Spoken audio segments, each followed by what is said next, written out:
Hey everybody, Andy with GSO Fishing here. Wanted to come to you with a few updates. So this might be kind of a long video, but there's gonna be a lot of info for you here, so stay tuned. First of all, my leg's been healing up great. I wanted to say thank you to everybody that's been reaching out, asking how we're doing, asking how I'm doing, offering help at the ramp. It's been super nice. Everybody's been great. And, the support from our community has been so awesome. So thank you everyone for checking in on that. We can address one rumor that's been swirling around that. I've been guiding full time since the leg thing happened, and we are going to continue guiding all the way through the end of this season because there's still a lot of fishing to do. And so we're not shutting down. We're not doing anything like that. So, everything GSO that as far as that going forward is still true. But that brings us to the lake issue, and part of what we're going to have to do going forward is to pivot. And so, first of all, we'll talk about the lake conditions here. So, I'm filming this on July 31st, and after today, they are closing the Elk Creek boat ramp due to low water. So that means there is no longer going to be any boat ramps open at Blue Mesa. They are saying that we are going to be allowed to launch our boats from the shore at your own risk. And so I want to talk about all the risks involved.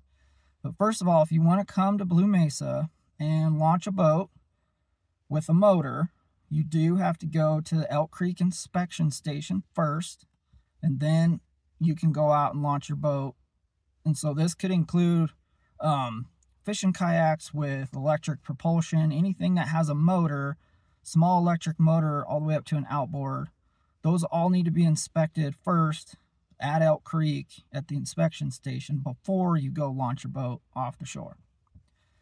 So for us, the shore launching with our current boats that we guide off of, it's just not feasible. So Stormy and I drove the entire lake and looked for any kind of access, suitable shorelines for launching our big boats that we guide off of.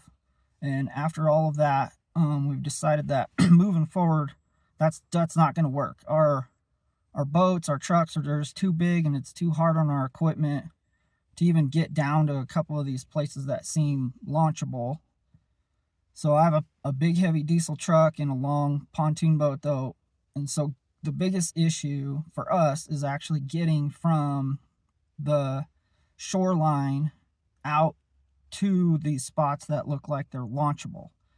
The rocks are really bad, the sand is really bad, and as you've seen all season long, the mud is really bad. And so the access between the highway and the shoreline in a lot of places is going to make it where it's not possible to bring big, long, heavy boats and trucks and trailers to the shore around Blue Mesa right now. So we'll see what the Park Service decides to do with some of that. There's definitely some options floating around. They're still working on some options for us with that, but basically moving forward, we're planning on not being able to use our normal big guide boats.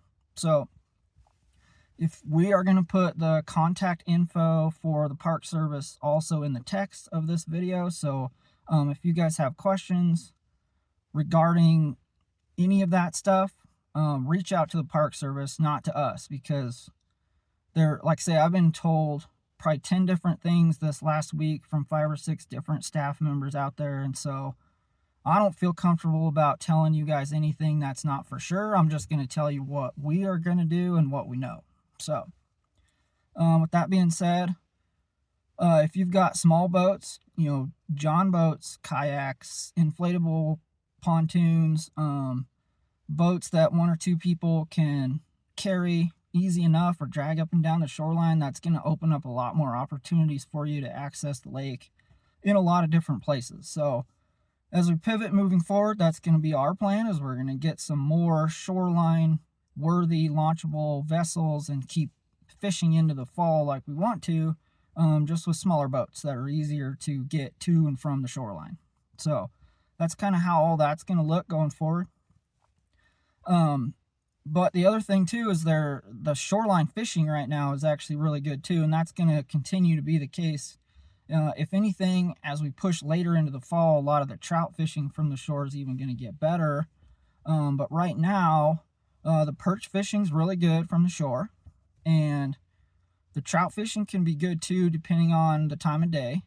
And so the biggest thing that I would really hope you guys want to do is go trout fishing at the lake. And if you're going to do that, definitely pick on, early morning, late evening. And one thing that we see a lot of times with the evening fishermen is they'll start leaving around 6 or 7 in the evening. Well, that's usually about the time to start. Usually the biggest bite window in the evening is going to be like that 30 minutes before the sun goes down. That's going to be your absolute peak time to be out there fishing for trout right now. So the perch bite can be kind of hit or miss. They have these bite windows throughout the day as well. So it's not just wide open, but it's pretty good. So there are still a lot of shoreline options going. And then as we move into fall, all of that stuff's just going to get better and better. So biggest thing there is just come like early in the morning, sunrise for an hour or two. And then again in the evening, like basically the last hour of daylight is going to be your peak window. So,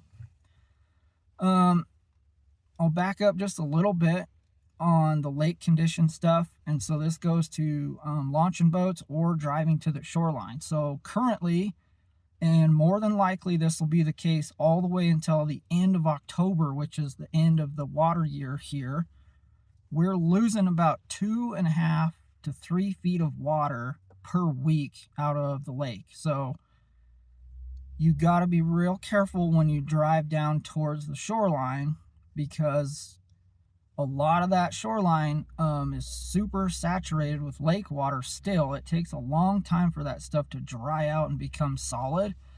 And so even though, you might be 10 or 15, 20 feet away from the water's edge, there could have been water right there a week ago, and it's going to be really, really soft. And you've been seeing that from us and from H&H Towing and these tow companies around here all summer long, folks getting too close to the water and getting stuck. So that's going to be something that needs to be in the back of your mind all the way through the end of October, is there's going to be real soft shorelines all over the place. So pick a really rocky place to drive, or just stay way back from the shoreline so you're not getting stuck. With that too, our fishing report is probably going to be, we're not sure it's even worth doing going forward.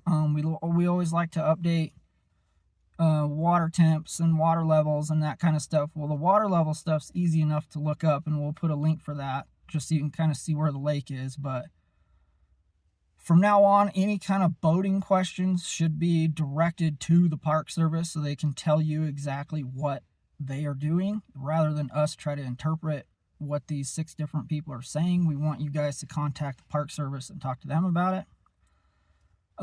But again, as we move forward, we're still here. We're still doing our thing. We'll still keep updates going best we can. If there's absolutely options that are opened up for the public that are for sure, as far as like maybe they're going to enhance the roads going to some of these launch points, or maybe they'll extend the ramp at Elk Creek, or any of these ideas right now that are floating around. If any of those actually come to life, obviously we'll keep you updated. But going forward,